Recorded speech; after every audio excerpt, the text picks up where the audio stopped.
Oke, coba ada yang tahu nggak apa bedanya antara off label sama on label? Oke, atau sebelumnya apa itu definisi off label? Ada yang tahu nggak? 073 064 062 Pak. Oke, silakan 062.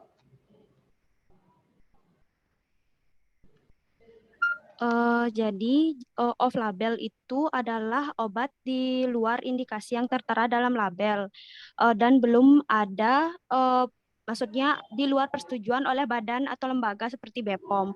Kalau on label itu penggunaan obat yang telah memiliki izin penjualan terkait dengan indikasi, rute pemberian, dosis, usia dan kontraindikasinya, Pak. Terima kasih. Oke, jadi sudah tertera dalam brosur itu off label ya, on label. Off label. Kalau itu kebalikannya berarti on label ya.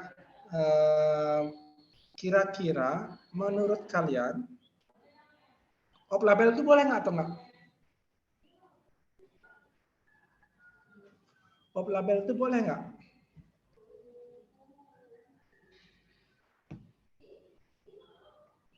Boleh nggak off label itu?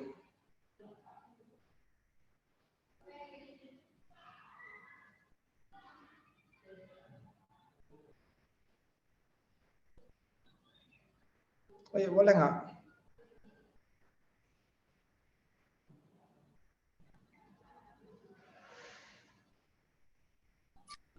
Boleh Pak, tapi beresiko. Boleh tapi beresiko. Oke. Ada punya pendapat berbeda nggak? Dari saya boleh Pak, karena kemungkinan diberikan obat off label itu karena respon klinis dari pengobatan sebelumnya itu tidak tercapai, maksudnya tidak bagus gitu Pak. Oh, tidak bagus. Oke, respon klinisnya tidak sampai tidak bagus. Oke, jadi di sini akan saya jelaskan sekilas ya setelah ini. Nah, sebelumnya kita mulai. Kalau on label itu pasti ya aman, wajar. Kalau kalian minum misalnya dexamethasone atau enggak paracetamol yang sesuai dengan dosis, itu pasti aman dia. Dan efektif pengobatannya, pasti khasiat yang dihasilkan karena sudah tertera, sudah ada ujinya. Nah, sedangkan kalau off label, di sini kalian bisa baca ya, di Indonesia itu masih belum ada regulasi yang mengatur tentang off label. Dan sangat sedikit. Biasanya kalau off label, dokter nyari penggunaan off label itu biasanya dari, jadi gini, misalnya paracetamol. Kalian tahu paracetamol itu sebagai apa aja? Penurun demam, Pak. Penurun demam aja. Bisa nggak untuk nyeri dia? Bisa, Pak. Bisa, Pak. Oke, termasuk off label apa on label itu? On label. On label. Jadi biasanya gini, kalau dia tertera sebagai on label itu tertera dalam brosur dia sebagai antipiretik, analgesik. Nah, sedangkan off label itu bisa dilihat dari cara kerja obatnya. Jadi misalnya ada obat pernah di kalian saya jelaskan tentang gini ya, tentang sulcrapat yang digunakan untuk melapisi luka. Di kalian saya bilang, enggak ya? Saya lupa soal kemarin tuh banyak ngajar, saya lupa kelas yang mana saya ajarin. Jadi gini, tahu sulcrapat enggak? Tahu Pak. Oh, tahu kan? Obat apa itu? Obat lambung. Obat lambung, oke, obat mah ya. Nah, kalau misalnya ada pasien yang mengalami luka bakar kah, luka gores kah di kulit, bisa nggak pakai sulcrafat? Bisa. Yakin bisa? Enggak, Pak. Harusnya tidak bisa, Pak. Bisa, Harusnya. Pak. Bisa atau enggak? Jadi hati-hati nanti kalau misalnya kalian ada pasien dokter yang meresepkan seperti itu bisa dia makanya off label. Jadi gini, konsep kerjanya. Sulcrafat itu kan melapisi lambung, ya kan? Nah, ibaratnya dia bisa melapisi jaringan yang lunak. Kalau jaringan keras, kenapa enggak? Seperti itu pola pikirnya. Jadi cari mekanisme kerjanya. Nah, tetapi hati-hati nih. Di sini sudah tertera jelaskan belum ada regulasinya. Nah, ketika ada pasien yang sembuh, itu syukur, nggak apa-apa. Baik, boleh saja off label dipakai kalau pasiennya sembuh. Tapi ketika ada suatu masalah kasus nanti, dia off label, pasien yang memberikan pengobatan secara off-label itu bertindak secara pidana dia. Nah, kemarin kan saya jelaskan tuh antara perdata, pidana, administratif. Nah, itu kalau misalnya pasien sembuh, oke aman. Tapi kalau pasiennya kenapa-kenapa pas digunakan metode off-label, itu bisa dituntut secara perdata ataupun pidana. Hati-hati di sana. Oke, sampai sana paham? Paham. Paham ya? Beda dengan on-label. Kalau on-label kalian minum obat, pasiennya sembuh. Tapi kalau misalnya minum obat sesuai dengan dosis, tiba-tiba terjadi gejala efek samping, kalian nggak bisa dituntut karena sudah punya kode etik atau minimal lah punya SRTA. Nah, tapi kalau dia off-label, tiba-tiba ada gejala di pasiennya yang tidak diinginkan, yang memberikan pengobatan secara off-label itu bisa dituntut ya, secara perdata ataupun pidana. Tergantung nanti gimana tuntutannya biasanya. Oke, sampai sana paham ya bedanya? Paham. Paham ya? Oke, saya lanjut. Nah, ini tadi sudah sama ya. Jadi rata-rata kalau off-label itu biasanya dari jurnal ilmiah dia. Sedangkan, oh sorry, ini on label ya. Yang paling atas nih, yang ini sorry, saya salah ketik ini. Ini sebenarnya on label penulis, tapi kalau off label itu masih dalam tahap investigasi. Maksudnya tahap investigasi itu ada nggak efek yang ditimbulkan, resikonya? Nah, itu maksudnya ya. Jadi ingat, off label itu boleh kalian berikan, tapi ingat resiko ditanggung sendiri. Ingat, bisa perdata, bisa pidana. Nah, seperti itu. Kemudian, nah ini sebenarnya kalau permasalahannya adalah karena penggunaan off label itu telah sebagai salah satu yang bermasalah. Karena tidak ada data keamanannya, itu yang paling penting. Karena kalau namanya obat, yang paling penting itulah keamanannya, baru efektivitasnya. Nah, dalam off label ini keamanannya itu yang masih belum ada datanya. Jadi dipakai. Jadi ketika dia nanti dalam off label ini banyak dokter menggunakan secara off label dan terbukti aman, yang dari off label itu bisa berubah jadi on label ya. Sampai sana paham ya? Paham? Paham, Pak. Paham ya? Oke. Ingat ini yang namanya off label itu sangat berisiko ya.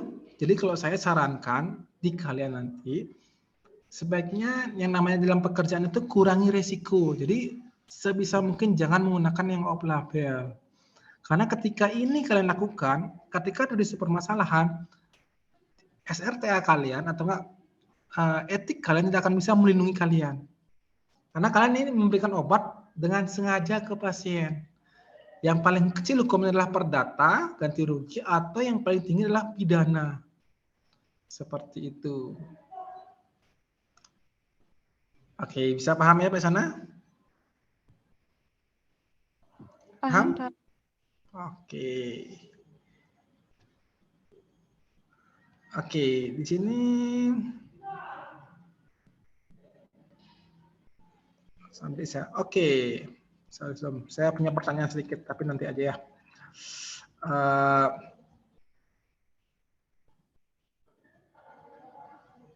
Di sini sudah tertera di slide itu pemberian obat adalah bagian dari praktek medis yang diperlukan untuk memenuhi kebutuhan pasien individu.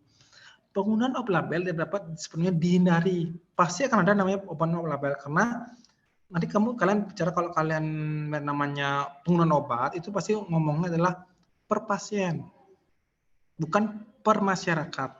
Kenapa begitu? Gini.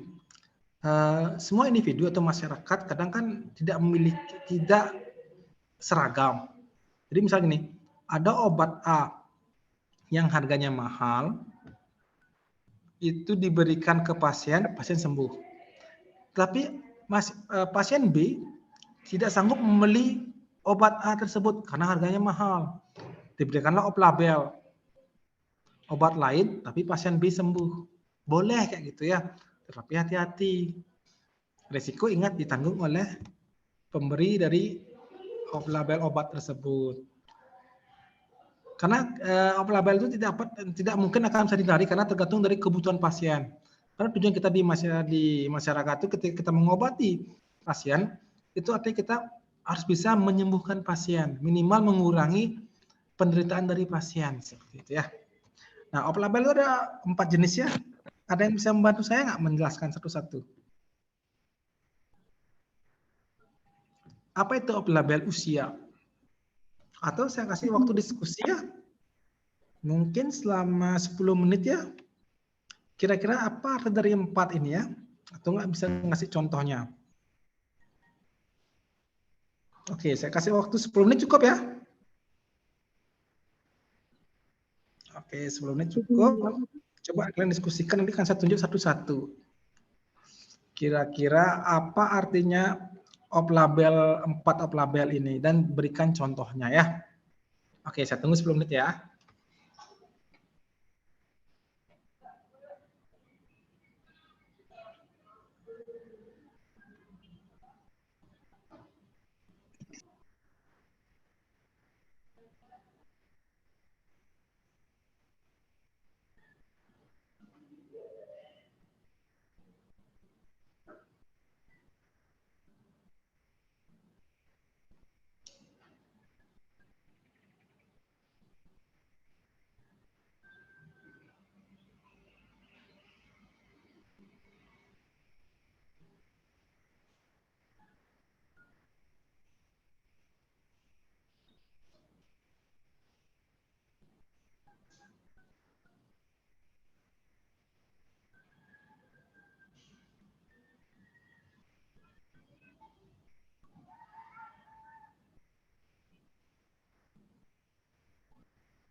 Pak, izin mencoba menjawab.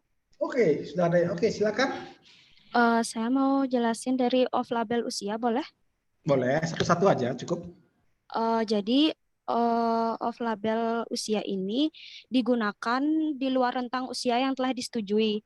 Contohnya itu kayak paracetamol misalnya diberikan kepada bayi prematur. Salah satu contoh dari off label usia. Oke, saya simpan ya. Ada yang memberikan tambahan? Saya yang dosis, Pak. Ya? Saya yang dosis. Dosis oke. Siapa namanya? Saya Yuda. Yuda. Oke, silakan Yuda. Jadi dosis. Oke. Obat yang diberikan dengan dosis lain dari yang tercantum pada izin edar atau izin penjualan. Bisa dikeraskan suaranya? Saya kedengaran di sini. Dosis itu obat yang diberikan dengan dosis lain dari yang tercantum pada izin edar atau izin penjualan, Pak. Oh, oke. Dosisnya beda gitu. Oke. Saya simpan lagi dulu. Atau ada yang mau menambahkan? 009 Pak. 009. Izin menjawab. 009. 023 Pak. 009 Pak. 009 coba. Yang mana? off label kontraindikasi. Yang Oke. off label indikasi. Silakan. Kalau off label indikasi itu digunakan di luar indikasi yang tertera pada leaflet. Di luar apa? Brosur maksudnya? Ya. Oke, di luar brosur contohnya?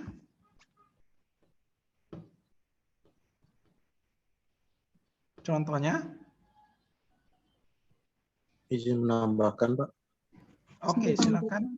Ya, untuk off-label indikasi itu yang saya temukan di lapangan, contohnya kayak domperidon. Domperidon kan Apa? harusnya sebagai domperidon, Pak. Oke, domperidon. Ya, domperidon kan sebenarnya kan sebagai anti mual, tapi yang di lapangan saya temukan dokter itu memberikan sebagai untuk memperlancar ASI. Oke, memperlancar ASI bisa ya? Izin menjawab, Pak. Oke, nah ini berapa? NIM 023. Oh, 023 silakan. Mau menjawab off label yang kontraindikasi atau label indikasi ini ingin menambahkan, Pak. Yang mana tadi putus-putus suaranya? Off label kontraindikasi. Kontraindikasi. Oke, yang mana itu? Indikasi ya. Coba contohnya. Ya, untuk contohnya itu sitotek itu Pak. Jadi dia tuh di labelnya itu digunakan untuk obat lambung, tapi Ya. biasa digunakan untuk menggugurkan kandungan. Oke, bisa ya. Itu di indikasinya. Oke. Oke, ada yang rute pemberian obat enggak? Rute pemberian obat enggak?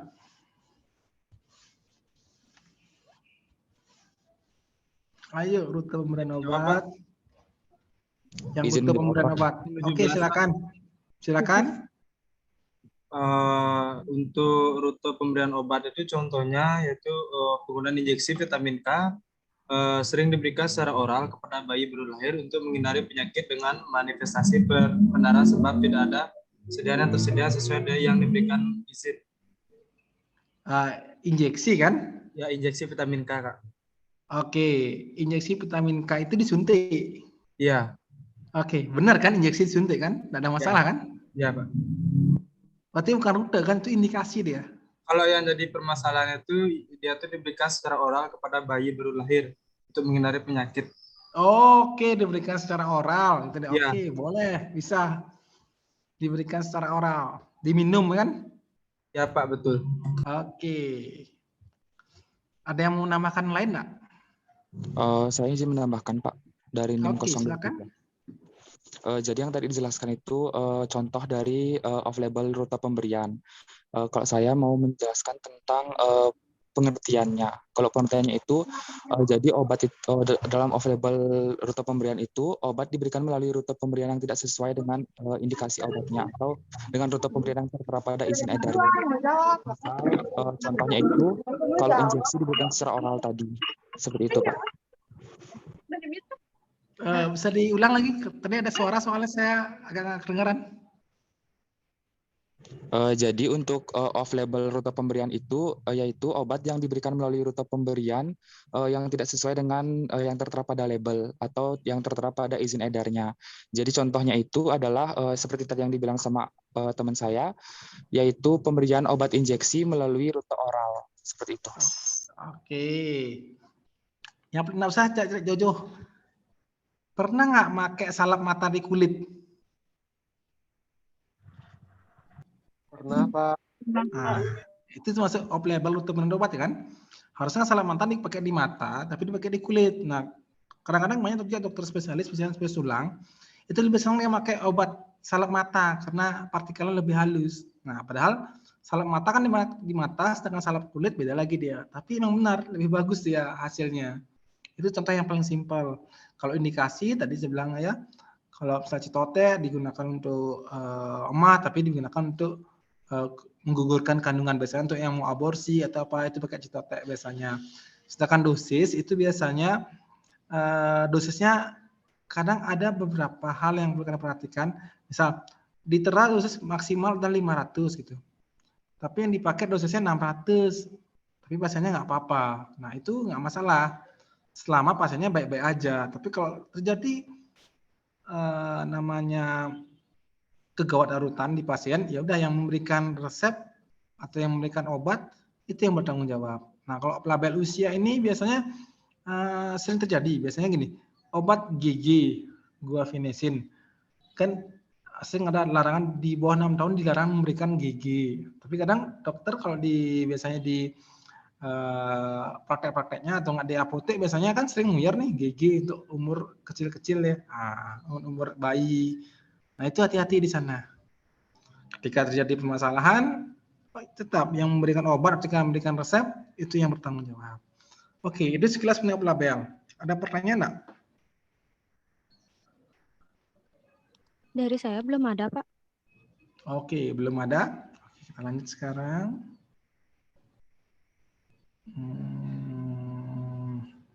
Nah, ini juga bisa katakan label nih. Kalau kalian misalnya di farmasis, kan sering nguyar nih. Pernah Iya, Pak. farmasis nguyar? Pernah kan? Pernah. Mengubah bentuk. Misalnya gini, kalian disuruh nyampur sediaan kapsul jadi puyer. Itu udah off label itu sebenarnya. Kalau kalian pernah belajar farmaseutika, pasti kan tahu kan kenapa sediaan itu di kapsul untuk supaya dia nggak rusak di asam lambung. Jadi terserap di usus dengan baik. Nah, ketika kalian puyer nanti, kan kalian buka nih cakang kapsulnya atau kalian blender juga kan cakangnya. Ya otomatis serbuknya itu kan nggak ada yang melindungi nih. Rusak di lambung. Nah, tetapi pada kenyataannya nggak ada masalah kan pasiennya. Oh, pasiennya masih baik-baik aja, sembuh juga seperti itu. Itu off label di farmasis ya, biasanya lebih larinya ke perubahan bentuk sediaan. Biasanya larinya ke dari tablet jadi puyer. Oke, seperti itu. Ada pertanyaan enggak? Itu farmasis off labelnya. Dari saya tidak, Bapak. Tidak ya, oke. Sekarang saya mau tanya satu. Oke. Apakah penggunaan off label dikatakan penggunaan obat rasional enggak? Saya tunggu 5 menit jawaban kalian.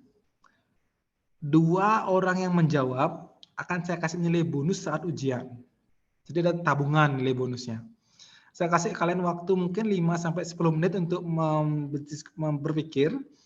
Kemudian 2 orang yang menjawab akan saya berikan nilai bonus saat ujian. Pertanyaan saya adalah, apakah off label itu termasuk penggunaan obat rasional atau tidak? Oke. Izin menjawab boleh, Pak? Tunggu 10 menit ya. Kasih teman juga yang lain berpikir ya. 5-10 menit ya. Ya. Sekarang pukul berapa nih? 3.57. Oke, berarti 3.42 sudah saya buka ya untuk sesi jawabnya. 2 orang pernah yang menjawab, yang mau berusaha menjawab, akan saya kasih nilai bonus saat ujian. Oke. Saya tunggu sama 5 menit. Silakan dicari-cari jawabannya, apakah off label itu termasuk penggunaan obat rasional atau tidak.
Sudah, Pak.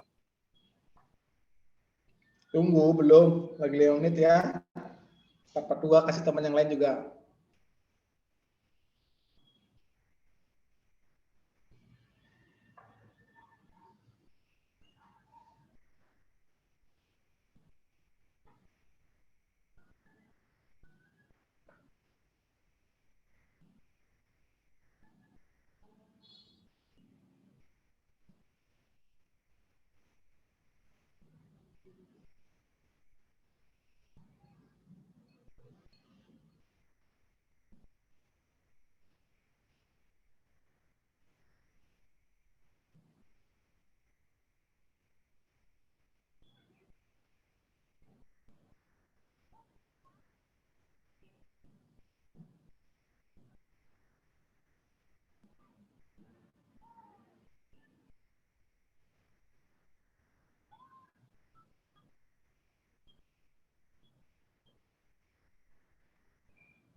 Sudah, Pak. Oke, udah nggak sabaran ini ya. 004. 073 Pak. 062 Pak. 023, Pak. Oke, 072, kalau nggak saya Pak. tunjuk aja dah. Supaya adil 004. ya, saya tunjuk aja dah nih. 023, Pak. Iya, iya. Nggak kedengaran saya nih, karena banyak nih yang ngomong nih. Saya tunjuk aja 062, supaya Pak. adil ya. Saya 023, Nah, Pak. dari minnya berapa ini? Sebentar. 023, Pak. Sebentar, belum. Sabaran lu. Saya acak aja nih kalau semuanya mau. Biar adil. Coba Niputu Karina Srivinka Lestari 095.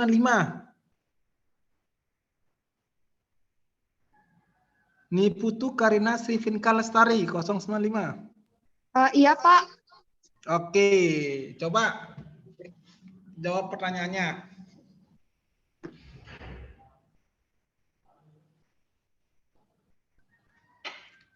Ayo. Menyanyiakan nilai bonus ujian ini. 073 Pak. 062 aja Pak. 023, Pak. 055 coba Niputu Karina belum selesai nih, tadi suaranya ada. Niputu Karina Srivinka Lestari.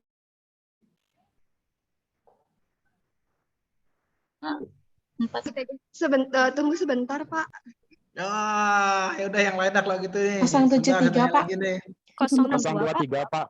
023. 073. Sebentar, saya tunjuk aja nih. Kalau kalian ribut kayak gitu, saya nggak tahu nih yang berapa ini. Sebentar, saya cari dulu. Sekarang tanggal berapa ya? Tanggal 4, Pak. Tanggal berapa? Tanggal 4. Oke. Tanggal 5, Pak. Absen 4 siapa?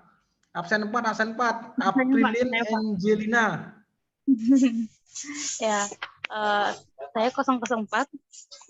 Menurut saya, pertama-tama saya jelaskan dulu. Penggunaan obat yang dikatakan rasional menurut WHO yaitu apabila pasien menerima obat yang tepat untuk kebutuhan klinis dalam dosis yang memenuhi kebutuhan untuk jangka waktu yang cukup dan dengan biaya yang terjangkau baik untuk individu maupun masyarakat.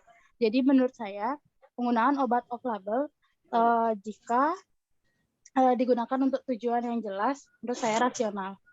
Jika tidak digunakan, jika digunakan dengan tujuan yang seperti menggugurkan itu menurut saya tidak rasional. Seperti itu, Bapak. Oke, berarti rasional atau enggak? Menurut saya rasional. Oke, saya simpan ya. Oke, 004 nanti ditolong Izin menambah, Pak. 004 sudah ya. 073 Pak. 023, Pak. Sabar, nih saya acak nih. Semua minta mau nih. Oke. Nim berapa sekarang? Oke, 20 tambah 22 berapa? 42. Oke, absen 42. Kata 042. Ayo 042. 042. Mana nih 042 nih? 042. Oh, enggak ada ya 042 nya. 062 Pak. 023, Pak. 042 nih, selalu saya nyari 042 nih. Oh, ini ada 042-nya. Mana tadi tuh? KDR 042 tuh. Sebenarnya tadi saya kecepatan nuruninnya. Bentar lu, 042 nih. Tadi ada saya lihat. Diketik aja Pak, langsung di atas. Oh iya, betul. 042. Oh, karena nih Kadek Sri Arista Pramesti. Kadek Sri Arista Pramesti. Ayo coba. Kadek Sri Arista Pramesti. Izin menjawab, Pak. Aduh, gimana? Oke. Maaf, pakai dua device. Izin menjawab boleh Pak? Kadek Sri Arista Pramesti, ayo silakan. Iya, Pak.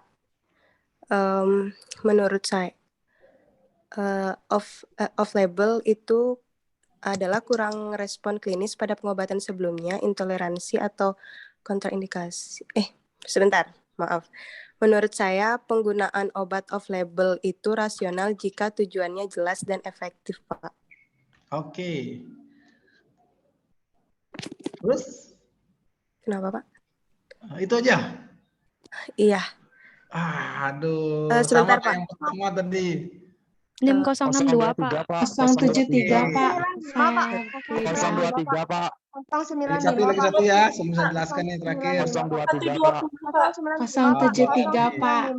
023 Pak. 073 Pak. Oke nih, kena nih. 023 dah, 023 nih.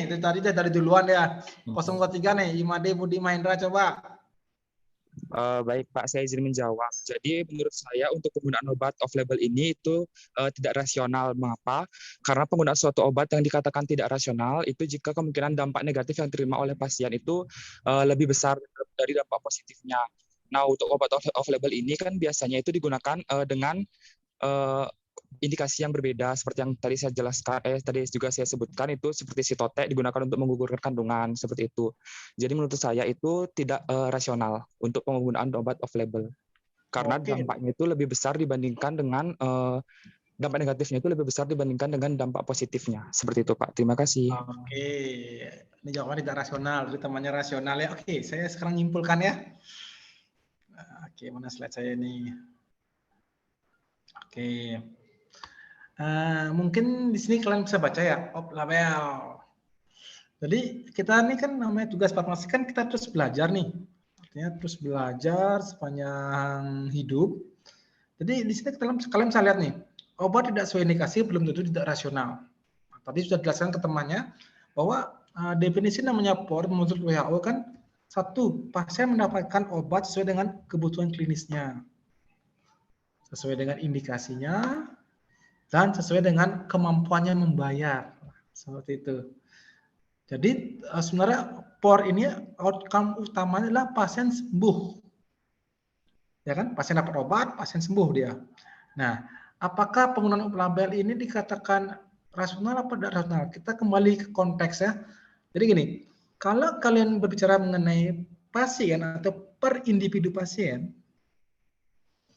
nah, kalian misalnya berikan satu obat yang pasiennya itu harganya mahal, tetapi pasien nggak sanggup membeli, itu namanya nggak rasional.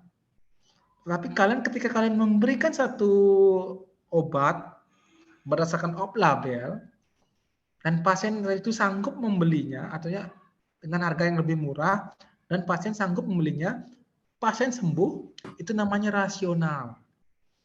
Itu konteksnya per individu. Tapi ketika dibawa ke populasi atau masyarakat, dia dikatakan tidak rasional.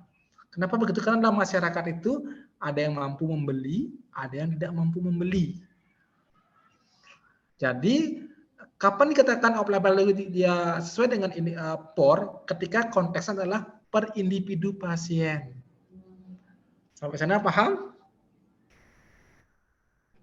Paham, Pak. Paham? Ingat ya, kalau namanya POR paling gampang ukur adalah outcome adalah pasien sembuh.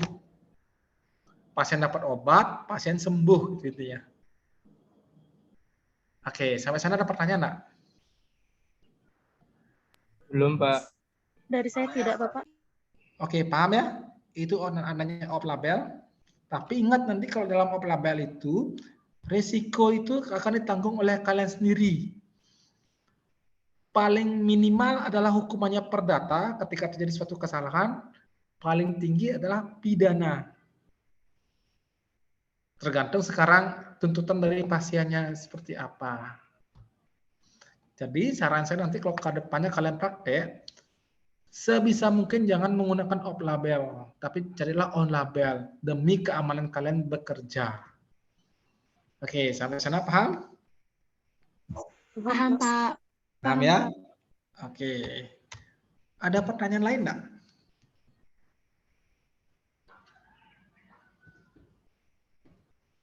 Ada pertanyaan lain enggak? Tadi yang 3 orang nanya itu nanti kormanya chat saya ya. Ini berapa ayat itu ya? Nanti tolong kasih catatannya. Baik, Pak. Oke. Ada pertanyaan enggak lagi? Saya mohon izin bertanya, Pak, mengenai silakan. off label. Kalau misalnya obat off label itu diberikan kepada pasien, hanya beberapa pasien yang sembuh dan beberapa pasien itu dia nggak mengalami kesembuhan dengan meminum obat off label gitu, Pak. Apakah boleh obat tersebut dirubah menjadi on label gitu Pak. Karena kan Oke. udah ada kesembuhan dari beberapa pasien juga. Terima kasih. Oke, jadi gini. Oke, pertanyaannya bagus ya. Ada yang sembuh, ada yang enggak gitu kan. Nah, apakah boleh nggak dia dikatakan dia off label obat? Jadi gini, dua syarat obat itu yang paling utama adalah satu keamanan obat. Pasiennya kalau minum obat itu kalau dikasih off label aman nggak? Kalau aman, oke nggak apa-apa. Yang kedua adalah efektivitas obat. Jadi dalam efektivitas obat itu adalah dia biasanya gini, setengah sembuh setengah enggak. Itu yang akan menjawab nanti adalah hasil dari statistika. Jadi dipakai dalam suatu riset ilmiah. Jadi obat itu berdasarkan dari EBM namanya, Evidence Based Medicine, di mana nanti ada pasien yang nggak sembuh, ada pasien yang sembuh. Nanti dalam statistika itu kan menjawab dia, apakah obat tersebut efektif nggak jadinya. Ketika jawaban dari statistikanya efektif, dia bisa jadi on label ya. Nah, tapi ketika jawaban statistikanya tidak efektif, dia tetap menjadi off label. Sampai sana paham?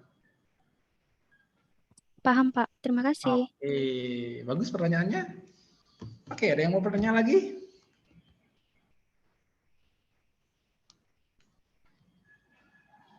Izin bertanya. Oke, silakan. Izin bertanya, jika misalnya off label ini misalnya diminta oleh pasiennya sendiri, misalnya pasien ingin meminta obat yang menurut kita itu bukan sesuai dengan indikasi, cuman kita tetap memberikan konseling kepada pasien bahwa obatnya itu tuh salah Ibu, misalnya obatnya itu salah Ibu, jadi obat yang benar itu ini, tapi pasien itu kekeh tetap menginginkan obat yang salah dengan indikasinya itu. Sebagai seorang farmasis kita harus bagaimana ya Pak? Terima kasih. Oke. Nah, jadi gini, ketika kalian memberikan satu obat off label ke pasien dan pasiennya ngotot, sebenarnya simpel pertanyaannya. Bagi kalian, nanti ini tergantung kalian sendiri ya. Kalau kalian mau menolak boleh silakan. Kalau kalian menerima atau memberikan, ingat yang paling penting adalah keamanannya. Ketika pasien obat itu aman nggak dia, atau nggak pernah minum nggak sebelumnya? Ketika pasien itu menjawab, udah pernah minum saya sebelumnya, nggak ada masalah. Oke, berikan. Jadi kalian sudah punya keamanan itu. Tapi kalau pasiennya belum pernah minum, dan kalian tahu obat itu sangat beresiko, sebaiknya jangan diberikan. Sampai sana paham? Iya, paham Bapak. Oke, jadi yang paling penting dalam obat, kalau kalian memberikan obat label adalah ingat keamanan obatnya. Itu yang paling pertama, karena itu akan berhubungan dengan risiko dari cedera pasien. Jadi kalau nggak aman cedera pasiennya, ya udah kalian akan kena perdata atau pidana. Oke, nggak usah mikirin efektivitas, di belakangan mikirin efektivitasnya. Oke, paham ya? Paham Bapak, terima kasih. Oke, ada pertanyaan lain? Dari saya belum ada. Oke, kalau tidak ada, boleh pertemuan hari ini saya akhiri? Boleh Pak. Oke, kalau begitu selamat sore semuanya. Selamat beraktivitas ya. Selamat sore, terima kasih Pak. Terima kasih Pak.